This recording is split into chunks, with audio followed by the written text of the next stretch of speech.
Magandang gabi, Bagong Pilipinas. Narito ang Police News Express sa oras na ito.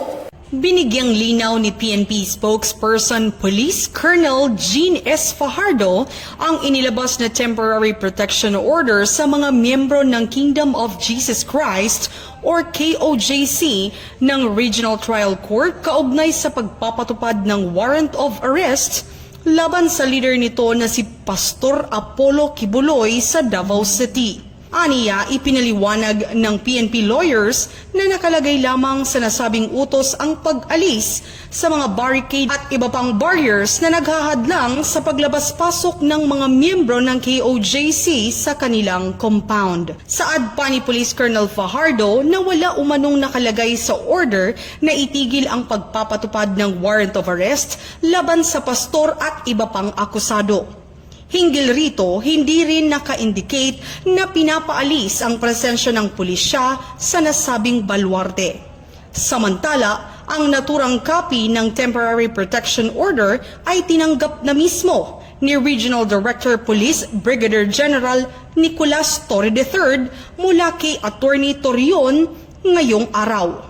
The Police Regional Office 11 received the official copy of the temporary protection order issued by RTC of Davao City, and it was the no less than the regional director received it from Attorney Torion, and it is the interpretation of the PNP lawyers that it is clear in the temporary protection order ay ang sinasabi po doon ay pinapaalis. Ordering o the RTC Davao ay inorderan po ang Police Regional Office 11 na tanggalin po ang barriers, ang barricades na nag-i-impede po ng access sa KOJC. Malinaw po doon na yun po ang sinasabi po doon.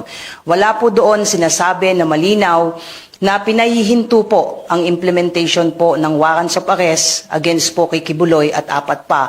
At wala rin pong sinasabi doon na pinapaalis po tayo doon po sa loob po ng KOJC. Ang ibig sabihin po nun, tuloy-tuloy po ang ginagawa pong implementation po ng warrant of arrest at pati na rin po yung paghahanap po doon sa mga hinahanap po nating mga tao.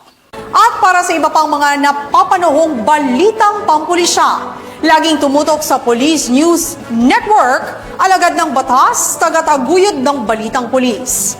Ako po si Patrolwoman Melanie Mapa para sa Police News Express.